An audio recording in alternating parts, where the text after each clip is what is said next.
അവിടെ നമ്മൾ പുതുതലമുറയുടെ പ്രശ്നങ്ങൾ അത് ലിസ്റ്റ് ചെയ്യുകയാണെങ്കിൽ നമ്മുടെ മുന്നിലേക്ക് അനേകം പ്രശ്നങ്ങൾ വരും. അതിൽ വളരെ തീവ്രമായ കൊലപാതകങ്ങളും വളരെ തീവ്രമായ ലൈംഗികമായിട്ടുള്ള കുറ്റകൃത്യങ്ങളും നമ്മുടെ മുന്നിൽ അവസാനത്തെ ഉദാഹരണങ്ങളായി കഴിഞ്ഞ മാസങ്ങളിൽ നമുക്ക് കാണാൻ കഴിയുന്നുവെങ്കിൽ അതിനപ്പുറം നമുക്ക് കാണാൻ കഴിയുന്ന ചെറിയ ചെറിയ പ്രശ്നങ്ങളുണ്ട്.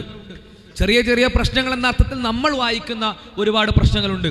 ആ പ്രശ്നങ്ങളെല്ലാം മുഴുവനായി ഒരു വലിയ സ്പെക്ട്രമായിട്ട് എടുത്തു കഴിഞ്ഞാൽ, വലിയൊരു ഗ്രൂപ്പായിട്ട് എടുത്തു കഴിഞ്ഞാൽ, ഈ ഓരോ പ്രശ്നങ്ങളെയും അതിൻ്റെ അടിസ്ഥാനത്തിൽ നമ്മൾ പരിഹരിക്കേണ്ടതുണ്ട്. ആ പ്രശ്നങ്ങൾ അഡ്രസ്സ് ചെയ്യേണ്ടതുണ്ട്. അതിൻ്റെതായ പദ്ധതികൾ മുന്നോട്ട് വെക്കേണ്ടതുണ്ട്. അതിലേറ്റവും പ്രധാനം ലഹരി തന്നെയാണ്. ലഹരിയെപ്പറ്റി ഇവിടെ മുന്നേ MLA സംസാരിച്ചിരുന്നു. അതിനപ്പുറവും പല പ്രഭാഷകരുടെയും സംസാരത്തിൽ അത് വന്നിട്ടുണ്ടാവുമെന്നാണ് ഞാൻ മനസ്സിലാക്കുന്നത്. ലഹരി വളരെ ഗൗരവകരമായി നാം പരിശോധിക്കേണ്ട, നമ്മുടെ മക്കളിൽ അത് ബാധിക്കുന്നുണ്ടോ എന്ന് അന്വേഷിക്കേണ്ട വിഷയം തന്നെയാണ്. ഒപ്പം തന്നെ മനസ്സിലാക്കേണ്ട മറ്റൊരു കാര്യം, എല്ലാ മക്കളും ലഹരിക്ക് അടിമപ്പെടുകയാണ്. എല്ലാ മക്കളിലും ആ പ്രശ്നമുണ്ട്.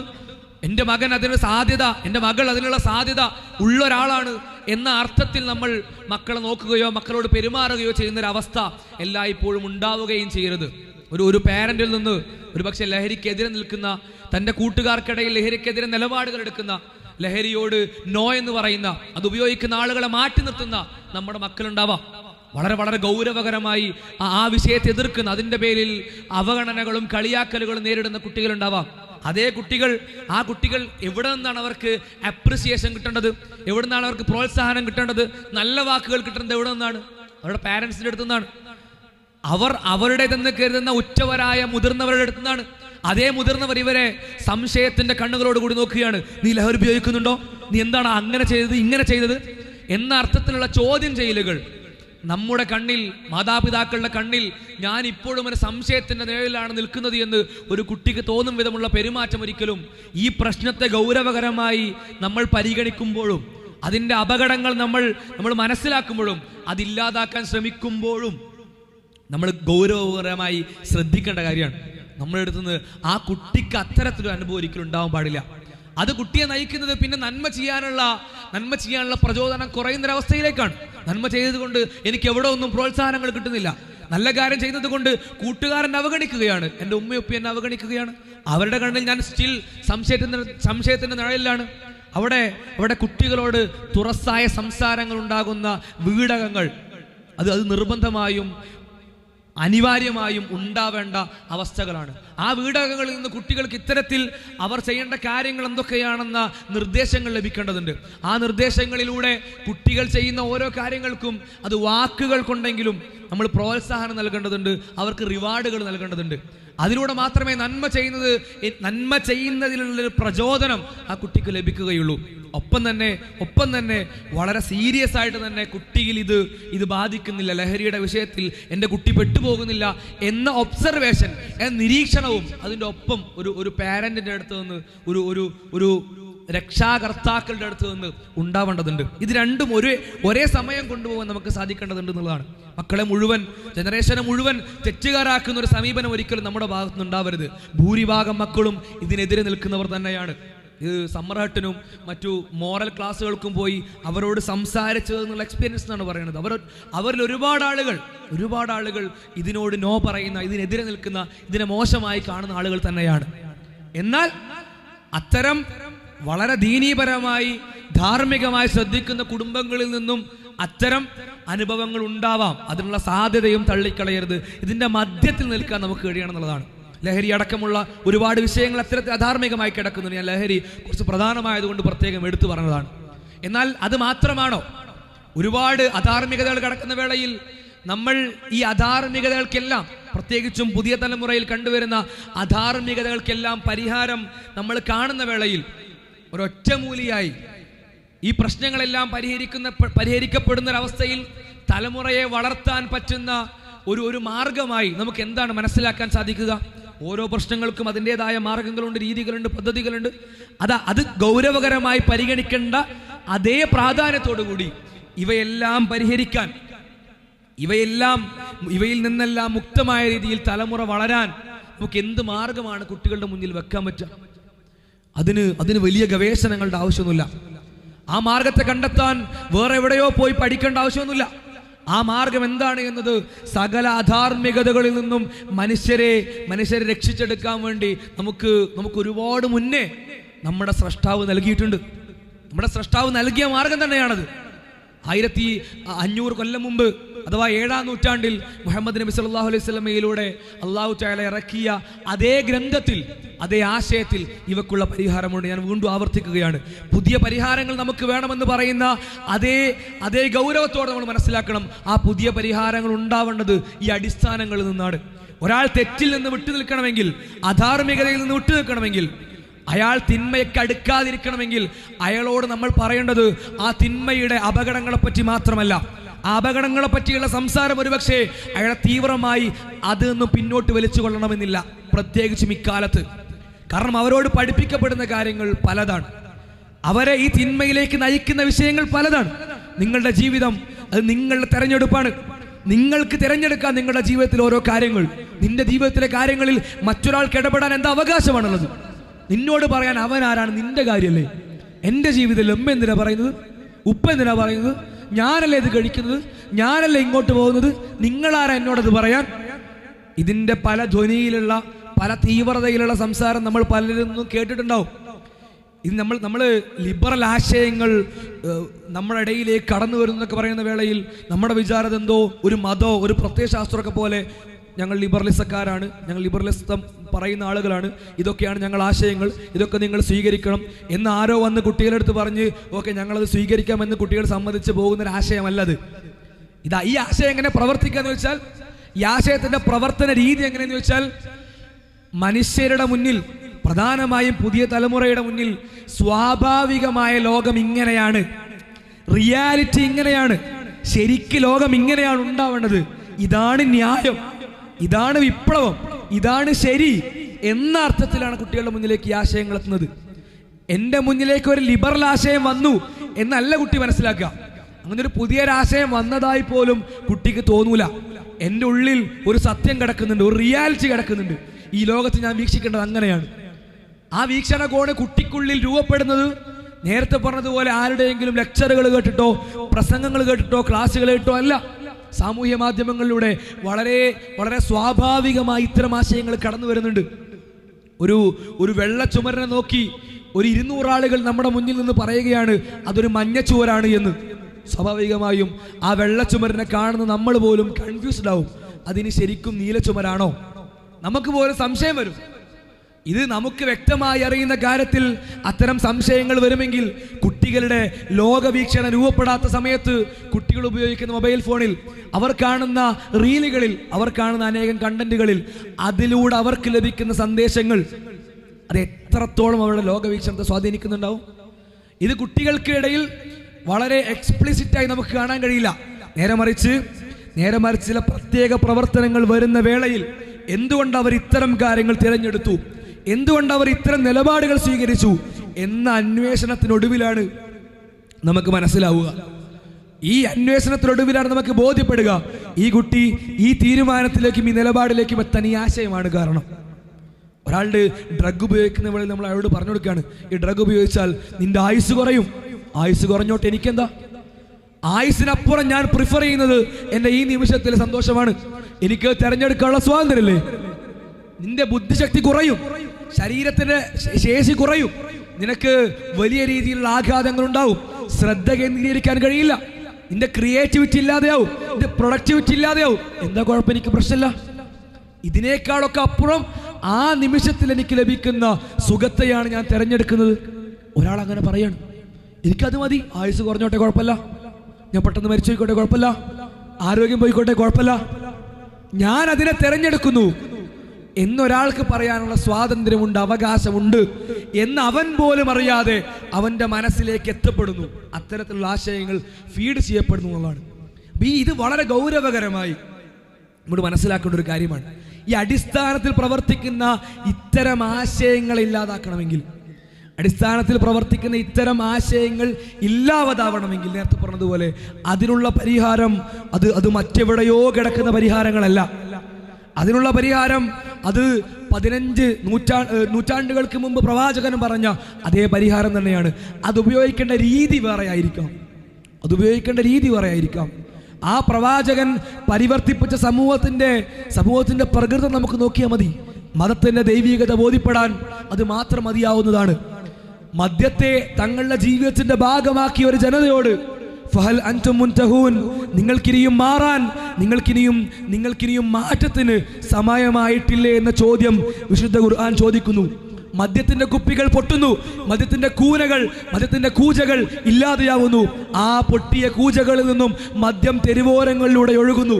ആ ഒഴുകപ്പെട്ട തെരുവോരങ്ങളിൽ മുളച്ച പുല്ല് ഭക്ഷിച്ച, ആ മദ്യമൊഴുകിയ തെരുവോരങ്ങളിൽ മുളച്ച പുല്ല് ഭക്ഷിച്ച കന്നുകാലിയുടെ മാംസം ഞങ്ങൾ ഭക്ഷിക്കില്ല എന്ന് തീരുമാനമെടുക്കുന്നവർ പോലും, അല്ലെങ്കിൽ അത് കഴിച്ചാൽ അത് അനുവദനീയമാകുമോ പ്രവാചകരെ എന്ന് ചോദിക്കുന്ന ആളുകൾ പോലും അവിടെ രൂപപ്പെടുന്നു. എവിടെ നിന്നാണ് ഈ രൂപപ്പെടൽ സംഭവിക്കുന്നത്? ഞങ്ങൾ മദ്യപാനത്തിൽ മുഴുകിയിരുന്ന, മദ്യപാനത്തിൽ മുങ്ങിക്കുളിച്ചിരുന്ന ജനതയാണെന്ന് പറഞ്ഞിരുന്ന കവികൾ പോലും കാവ്യാത്മകമായി മരണാനന്തരവും മദ്യം രുചിക്കാനുള്ള കാവ്യങ്ങൾ എഴുതിയിരുന്ന നാട്ടിൽ, ഇവിടെ സുഹാബിമാർ മദ്യപിച്ചുകൊണ്ട് നമസ്കരിക്കാൻ വന്നിരുന്ന നാട്ടിൽ, നമസ്കാരത്തിന്റെ വേളയിലെങ്കിലും നിങ്ങൾ മദ്യം ഒഴിവാക്കിനെന്ന് പടച്ചവനായത്തിറക്കിയ അതേ നാട്ടിലെ ജനങ്ങളാണ് ഇങ്ങനെ മാറിയത്. എത്ര കാലം കൊണ്ട്? 23 കൊല്ലം കൊണ്ട്. ധാർമ്മികമായി മനുഷ്യന് ഒരു നിലപാടെടുക്കാനും മറ്റൊരു വഴിയില്ല. ധാർമ്മികമായി മനുഷ്യൻ ഒരു തീരുമാനമെടുക്കണമെങ്കിൽ അതിനുള്ള ഏറ്റവും മനോഹരവും ശരിയും നേരെയുമുള്ള വഴി അതവന്റെ പടച്ചവൻ അവനോട് പറയുന്നു എന്ന ബോധ്യമാണ്. ഇവിടെ പറഞ്ഞ ലാ ഇലാഹ ഇല്ലല്ലാഹും മുഹമ്മദ് റസൂലുള്ളാഹിയുമാണ് അതിലേറ്റവും പ്രധാനപ്പെട്ട വഴികൾ. എന്നെ പടച്ചത് എന്റെ സൃഷ്ടാവാണ്, എനിക്കതിലൊരു സംശയവും ഇല്ല. ഇനി മതനീരാസത്തിന്റെ ഭാഗമായി ചില ആളുകൾ ട്രെൻഡ് ഔട്ടായതുകൊണ്ട്, എല്ലാവരും മതത്തിനെ മോശമായി കാണുന്നത് കൊണ്ട്, മതത്തിൽ സ്വാതന്ത്ര്യം കുറഞ്ഞതുകൊണ്ട് ചില ആളുകളൊക്കെ മതത്തിനെ ഒഴിവാക്കും. ദൈവമുണ്ടെന്ന വിഷയത്തെ തീരെ ഗൗരവമില്ലാതെ പരിഗണിക്കും. അവിടെ നമുക്ക് യുക്തിപരമായി ലോകത്തിന്റെ എവിടേക്ക് നോക്കിയാലും, ഈ പ്രപഞ്ചത്തിന്റെ ഏതു പ്രത്യേകതയിലേക്ക് നോക്കിയാലും നമുക്ക് ബോധ്യപ്പെടാവുന്ന വിഷയമാണ് ദൈവത്തിന്റെ സാന്നിധ്യം, ദൈവത്തിന്റെ അസ്തിത്വം. ഒരു ചെറിയൊരു കാർ, ഒരു ചെറിയൊരു തോണി, ഒരു ചെറിയൊരു മോട്ടോർ സൈക്കിൾ, അതുപോലും ഏതെങ്കിലും ലോഹങ്ങളോ മരക്കഷ്ണങ്ങളോ കൂട്ടിവെച്ച് ഒരു 10,000 കൊല്ലം അതിലേക്ക് കാറ്റടിച്ചാൽ അതുണ്ടാവില്ല എന്ന് നമുക്കറിയാം, അതങ്ങനെ രൂപപ്പെടില്ല എന്ന് നമുക്കറിയാം. എന്നാൽ അതിസങ്കീർണമായ മനുഷ്യനും അതിസങ്കീർണമായ ഭൂമിയും അതിസങ്കീർണമായ സൗരയൂഥമടക്കമുള്ള പ്രപഞ്ച സംവിധാനങ്ങളും അത് തനിയെ ഉണ്ടാവുമോ? തനിയെ ഉണ്ടാവാൻ സാധ്യമാണോ? മനുഷ്യരത്തിലുള്ള കോശങ്ങളുടെ എണ്ണം 37 ലക്ഷം കോടിയാണ്. അതെണ്ണാൻ അവൻ ശ്രമിക്കുകയാണെങ്കിൽ, ഒരു സെക്കൻഡിൽ അവൻ ഒരു കോശത്തെ എണ്ണുകയാണെങ്കിൽ 11 ലക്ഷം വർഷങ്ങൾ എടുക്കും ഈ കോശങ്ങൾ എണ്ണിത്തീരാൻ. 11 ലക്ഷം വർഷങ്ങൾ ഓരോ സെക്കൻഡിൽ ഓരോ കോശങ്ങൾ എണ്ണിയാൽ, ഊണും ഉറക്കവുമില്ലാതെ എണ്ണാൻ ശ്രമിച്ചാൽ അവന്റെ ശരീരത്തിലെ കോശങ്ങളെ മാത്രം എണ്ണിത്തീർക്കാം. അഥവാ ഒരു മനുഷ്യ ശരീരത്തെ കഷ്ണിച്ച് 37 ലക്ഷം കോടി കഷ്ണങ്ങളാക്കിയാൽ അതിലെ ഒരു കഷ്ണമാണ് ഒരു കോശം. ആ ഒരു കോശത്തിനുള്ളിൽ റൈബോസമുണ്ട്, ലൈസോസമുണ്ട്, എൻഡോപ്ലാസ്മിക് റെക്ടിക്കുലമുണ്ട്, മൈറ്റോകോൺട്രിയ ഉണ്ട്, mRNA ഉണ്ട്, tRNA ഉണ്ട്, DNA ഉണ്ട്, അങ്ങനെ അനേകം സൈറ്റോപ്ലാസം, ന്യൂക്ലിയസ് എന്നടങ്ങുന്ന അനേകം ചെറിയ വസ്തുക്കൾ നമുക്ക് കാണാൻ കഴിയും. എന്തിൻ്റെ ഉള്ളിൽ? ഈ ചെറിയ കോശത്തിൻ്റെ ഉള്ളിൽ. ഇത്രയും ചെറിയ ഈ കോശത്തിൻ്റെ ഉള്ളിൽ അനേകം ഡസൻ കണക്കിന് ഇത്തരം ചെറിയ വസ്തുക്കൾ കാണാൻ കഴിയും. ആ ഓരോ ചെറിയ വസ്തുക്കൾക്കും അതിൻ്റെതായ ഘടനയുണ്ട്, അതിൻ്റെതായ ജോലിയുണ്ട്. ആരാണിത് സംവിധാനിച്ചത്? എങ്ങനെയാണിതിന് പരസ്പരം ഒരു കണക്ഷൻ വരുന്നത്, ഒരു കോർഡിനേഷൻ വരുന്നത്? എങ്ങനെയാണിത് ചേർന്ന് നിൽക്കുന്നത്? നിൽക്കേണ്ട സാധനങ്ങൾ, നിൽക്കേണ്ട വസ്തുക്കൾ നിൽക്കേണ്ട സ്ഥലത്ത് തന്നെ നിൽക്കേണ്ട രീതിയിൽ പോയി എങ്ങനെ നിൽക്കുന്നു? ഒരു തോണി പോലും, ഒരു മോട്ടോർ സൈക്കിൾ പോലും, ഒരു കാറ് പോലും തനിയെ ഉണ്ടാവില്ലെങ്കിൽ എങ്ങനെ ഇത്ര സങ്കീർണമായ ഈ മനുഷ്യ ശരീരം, ഈ ഭൂമി, ഈ പ്രപഞ്ചം എങ്ങനെ തനിയെ ഉണ്ടാവും? ഇതിനപ്പുറമുള്ള അനേകം ദൈവ സാന്നിധ്യത്തിന്റെ തെളിവുകൾ നമുക്ക് പറയാൻ കഴിയും. അതിലേക്ക് ഞാൻ കടക്കുന്നില്ല. ഇതിലൂടെ ബോധ്യപ്പെടുകയാണ് ഒരു ദൈവമുണ്ട്, ഒരു പടച്ചവനുണ്ട്. ഈ പടച്ചവനാണ് ഞാൻ എങ്ങോട്ട് പോകണം, ഞാൻ എന്ത് ചെയ്യണം എന്ന് പറയേണ്ടത് ഈ പടച്ചവനാണ്. ആ പടച്ചവൻ അതെന്നോട് പറഞ്ഞ രൂപമാണ്, പറഞ്ഞ രീതിയാണ് എൻ്റെ പ്രവാചകനിലൂടെ അവൻ അയച്ച സന്ദേശം, അഥവാ മുഹമ്മദ് റസൂലുള്ളാഹ്. ഇനി അതിൻ്റെ അവസാനമായി ഈ പ്രവാചകനിലൂടെ എൻ്റെ പടച്ചവൻ എന്നോട് പറഞ്ഞ ഏറ്റവും പ്രധാനപ്പെട്ട ഒരു കാര്യം, ഒരു പരലോകം വരാനുണ്ട്. അഥവാ തൗഹീദും റിസാലത്തും കഴിഞ്ഞ് അവസാനത്തെ ഏറ്റവും പ്രധാനപ്പെട്ട വിശ്വാസം ആഖിറത്ത്, ഒരു പരലോകം വരാനുണ്ട്. നിനക്ക് യുക്തിപരമായി ബോധ്യപ്പെടും നിന്നെ സൃഷ്ടിച്ച ഒരു പടച്ചവനാണെന്നുള്ളത്. നിനക്ക് യുക്തിപരമായി ബോധ്യപ്പെടും ഈ പടച്ചവൻ അയച്ചതാണ് മുഹമ്മദ് നബി സല്ലല്ലാഹു അലൈഹി വസല്ലമയെ എന്നുള്ളത്. അതിലൂടെ ഈ രണ്ട് കാര്യങ്ങളും യുക്തിപരമായി ബോധ്യപ്പെട്ടതിലൂടെ എനിക്ക് അതിൽ നിന്ന് നിർദ്ധാരണം ചെയ്തെടുക്കാൻ കഴിയുന്ന സന്ദേശമാണ്, എൻ്റെ പടച്ചവൻ എന്നെ സൃഷ്ടിച്ചത് ഈ പരലോകത്തിന് വേണ്ടി കൂടിയാണ്. ഞാൻ ആ പരലോകത്ത് വലിയ രണ്ട് രോഗങ്ങളെ നേരിടും, സ്വർഗത്തെയും നരകത്തെയും നേരിടും. സുഖങ്ങളുടെ പാരമ്യതയായ സ്വർഗവും പ്രയാസങ്ങളുടെയും ബുദ്ധിമുട്ടുകളുടെയും തീവ്രതയായ നരകവും എൻ്റെ മുന്നിലേക്ക് വരാനുണ്ട്. ഈ ചിന്ത ആത്മാർത്ഥമായിട്ട് മനസ്സിലാക്കണം. ഈ ചിന്ത ഒരു മനുഷ്യനുണ്ടോ അവൻ നന്നാകും. ഇതൊരു മനുഷ്യന് ലഭിച്ചോ അവൻ നേരെയാവും. ഇത് ലഭിച്ചില്ലയോ അവൻ നശിച്ചു പോകും. അതിനി മദ്യത്തിന്റെ പ്രശ്നങ്ങൾ മനസ്സിലാക്കി മദ്യം നിർത്തി കഞ്ചാവ് തുടങ്ങും. അപ്പുറത്ത് നീ കഞ്ചാവ്, മദ്യം, ഡ്രഗ്സും ഒക്കെ നിർത്തി അപ്പുറത്ത് അവൻ ലൈംഗികമായ തെറ്റുകളിലേക്ക് പോകും. ഇതൊക്കെ നിർത്തി അവൻ്റെ സംസാരം ശരിയാവില്ല. ഇതെല്ലാം നിർത്തി സാമ്പത്തികമായ ഇടപാട് ശരിയാവില്ല. ഇതെല്ലാം ശരിയാവണമെങ്കിൽ മറ്റൊരു വഴിയുമില്ല. എന്നെ പടച്ചത് പടച്ചവനാണ്. അവനാണ് പറയേണ്ടത് ഞാൻ എങ്ങനെ ജീവിക്കണമെന്ന്. അവൻ പറഞ്ഞത് പ്രവാചകനിലൂടെയാണ്. എനിക്കൊരു പരലോകം വരാനുണ്ട്, ഒരു ഭയാനകരമായ നരകം, ഒരു സുഖലോലുപതയുടെ പൂർണ്ണതയായ സ്വർഗം, ഇത് വരാനുണ്ട്. അപ്പോ മക്കളിലുള്ള അധാർമികതകൾ പരിഹരിക്കാൻ ഇതാണ് മാർഗമെന്ന തിരിച്ചറിവ് നമുക്കുണ്ടാവണം എന്നുള്ളതാണ്. ഈ അധാർമികതകളുടെ പ്രയാസം അനുഭവിക്കുന്ന മക്കൾക്ക് മുന്നിൽ ഇസ്ലാം അവതരിപ്പിക്കുമ്പോഴും നമ്മൾ കുറച്ച് കാര്യങ്ങൾ ശ്രദ്ധിക്കേണ്ടതുണ്ട്. ഇസ്ലാം അവതരിപ്പിക്കുന്ന വേളയിൽ, ഇസ്ലാം എന്താണ് എന്ന് പറയുന്ന വേളയിൽ നമ്മൾ അവർക്ക് അതിനെ പരിചയപ്പെടുത്തുന്ന വേള ഒരിക്കലും ഇസ്ലാം ഒരു കുടുസായ ആർക്കും സ്വീകരിക്കാൻ കഴിയാത്ത ഒരു വഴിയായിട്ട് നമ്മൾ അവതരിപ്പിക്കാൻ പാടില്ല. അങ്ങനെ അവതരിപ്പിക്കുന്ന വേളയിലാണ് എനിക്ക് സുഖങ്ങളും സൗകര്യങ്ങളും സ്വാതന്ത്ര്യവുമുള്ള അപ്പുറത്ത് മറ്റൊരു വഴി ലഭിക്കുന്നുണ്ട്. പിന്നെ എന്തിന് ഇസ്ലാമിലെ ഈ കുടുസായ വഴി ഞാൻ സ്വീകരിക്കണം?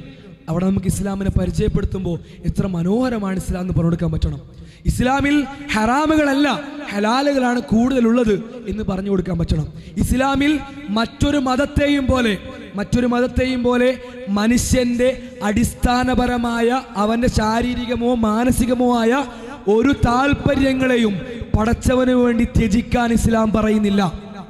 പടച്ചവന് വേണ്ടി അവന്റെ ശരീരത്തിന്റെയോ മനസ്സിന്റെയോ ഒരാവശ്യങ്ങളെയും ഒഴിവാക്കാൻ ഇസ്ലാം പറയുന്നില്ല. പടച്ചവന്റെ അടുത്ത് സ്പെഷ്യൽ സ്ഥാനം കിട്ടണമെങ്കിൽ നിങ്ങളൊരു പുരോഹിതനാവണം. ഇസ്ലാമിൽ അതില്ല. നിങ്ങൾ ഇന്ന വസ്ത്രം ധരിക്കണം. ഇസ്ലാമിൽ അതില്ല. സന്യാസികൾക്കുള്ള പ്രത്യേക വസ്ത്രമോ പ്രീസ്റ്റുകൾക്കുള്ള അച്ഛന്മാർക്കുള്ള പ്രത്യേക വസ്ത്രമോ ഇസ്ലാമിലില്ല. ഇന്ന വസ്ത്രം ധരിച്ചാൽ നിങ്ങൾ അള്ളാഹുവിന്റെ അടുത്ത് ഉന്നത സ്ഥാനത്തെത്തുമില്ല. നിങ്ങൾ വിവാഹം കഴിക്കാതിരുന്നാൽ, കുടുംബജീവിതം ത്യജിച്ചാൽ പടച്ചവന് സ്പെഷ്യൽ സ്ഥാനം കിട്ടും. ഇല്ല, അങ്ങനെ ഒരു സ്ഥാനം ഇസ്ലാമിലില്ല. അവന്റെ ലൈംഗികമായ, സാമൂഹികമായ, കുടുംബപരമായ, വസ്ത്രപരമായ, അവന്റെ സൗന്ദര്യാത്മകമായ ഒരു ആവശ്യത്തെയും ഇസ്ലാം നിരാകരിക്കുന്നില്ല.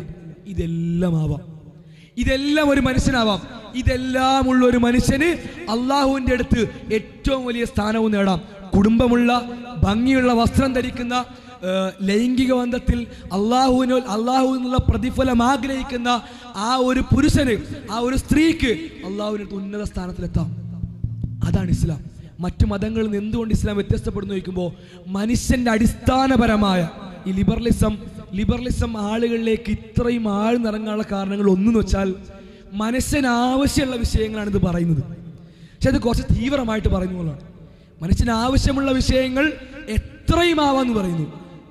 മറ്റു പല മതങ്ങളും മനുഷ്യന് ആവശ്യമുള്ള വിഷയങ്ങൾ പറ്റില്ല, തീരെ പറ്റില്ല.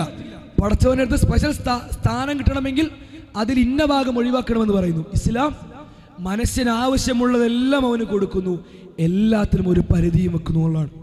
എല്ലാത്തിലും ഒരു പരിധിയും വെക്കുന്നുള്ളതാണ്. വിശുദ്ധ ഖുർആനിൽ അല്ലാഹു തആല പറയുന്നുണ്ട്, അവന്റെ സീനത്തുകൾ, അവന്റെ അലങ്കാരങ്ങൾ അതാരാണ്? മൻ ഹറം, ആരാണ് അതിനെ ഹറാമാക്കിയത്? അള്ളാഹു അവന്റെ അടിമകൾക്ക് മുന്നിൽ തുറന്നിട്ട അവന്റെ അലങ്കാരങ്ങൾ ആരാണ് ഹറാമാക്കിയത്? അത് ഹറാമാക്കാൻ എന്ത് അവകാശമാണ് ഈ ലോകത്തിലുള്ള പടച്ചവന്റെ അടിമകളായിട്ടുള്ള മനുഷ്യർക്കുള്ളത്? പടച്ചൻ ചോദിക്കുന്നുണ്ട്. അവൻ ഹലാലാക്കിയതിനെ ഹലാലാക്കി, അവൻ അനുവദിച്ചതിനെ മനോഹരമാക്കി മക്കളുടെ മുന്നിലും ജനറേഷന്റെ മുന്നിലും പ്രസന്റ് ചെയ്ത്. ഇതാണ് ഇസ്ലാമിന്റെ ഭംഗി. എന്നാൽ വലാ തുസ്രിഫു, നിങ്ങൾ നിങ്ങൾ അതിര് കടക്കരുത് എന്നും ഇസ്ലാം പറയുന്നു. അതിര് കടക്കരുതെന്ന് പറയാനുള്ള കാരണം എന്താ? അതിര് കടന്നാൽ, അലങ്കാരങ്ങളുടെ സ്വീകാര്യത അതിര് കടന്നു കഴിഞ്ഞാൽ ലഹരി ഉപയോഗിക്കാനും ന്യായം കണ്ടെത്താം. അതിനുള്ള ന്യായം ഉണ്ടാവും ആ അതിര് കടക്കലിൽ. ഒരു സ്ത്രീക്ക് വന്ന് പുരുഷനാണെന്ന് പറയാനുള്ള ന്യായം ഉണ്ടാവും അതിൽ. ഒരു പുരുഷന് വന്ന് സ്ത്രീയാണെന്ന് പറയാനുള്ള ന്യായം ഉണ്ടാവും അതിൽ. ലൈംഗിക പങ്കാളിയെ സ്വീകരിക്കുമ്പോൾ സ്ത്രീ സ്ത്രീയെയും പുരുഷൻ പുരുഷനെയും സ്വീകരിക്കാം. എന്തിന്? മതിലിനെ വരെ ലൈംഗിക പങ്കാളിയെ സ്വീകരിച്ച ആളുകളുണ്ട്. അപ്പൊ അതിന് അതിരില്ലാതെ, പരിധിയില്ലാതെ കൊടുക്കാൻ പറ്റൂല. അതിന് അതിര് വേണം, പരിധി വേണം. പക്ഷേ ഇസ്ലാം അതിന് അനുവാദം നൽകുന്നുണ്ട്. നമ്മുടെ ആവശ്യങ്ങൾക്കെല്ലാമുള്ള അനുവാദം ഇസ്ലാമിലുണ്ട്. ഒപ്പം അതിന് പരിധിയുമുണ്ട്, അതിന് അതിരുമുണ്ട് എന്നുള്ളതാണ്. ഈ രീതിയിൽ ഇസ്ലാമിനെ തലമുറക്ക് മുന്നിൽ അവതരിപ്പിക്കാൻ നമുക്ക് കഴിയേണ്ടതുണ്ട്. ആ അവതരണത്തിലൂടെ, ആ ബോധ്യപ്പെടുത്തലിലൂടെ മാത്രമേ അധാർമികതകളിൽ നിന്നുള്ള മുക്തി ഈ തലമുറക്കെന്നല്ല എല്ലാ തലമുറകൾക്കും, ഇനി വരാൻ പോകുന്ന എത്ര കാലം ഭൂമിയുണ്ടോ, എത്ര കാലം മനുഷ്യരുണ്ടോ, അത്രയും തലമുറകൾക്കും ലഭിക്കുക അതിലൂടെ മാത്രമേ ഉള്ളൂ എന്ന് ഒരിക്കൽ കൂടി ഓർമ്മിപ്പിക്കുന്നു, സൂചിപ്പിക്കുന്നു.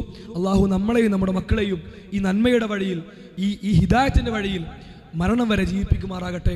നമ്മെ മുസ്ലിമായിട്ട് മരിപ്പിക്കുമാറാകട്ടെ. ജന്നാത്തുൽ ഫിർദൗസിൽ ഒരുമിച്ച് കൂട്ടുമാറാകട്ടെ. അസ്സലാമു അലൈക്കും വറഹ്മത്തുള്ളാഹി വബറകാതുഹു.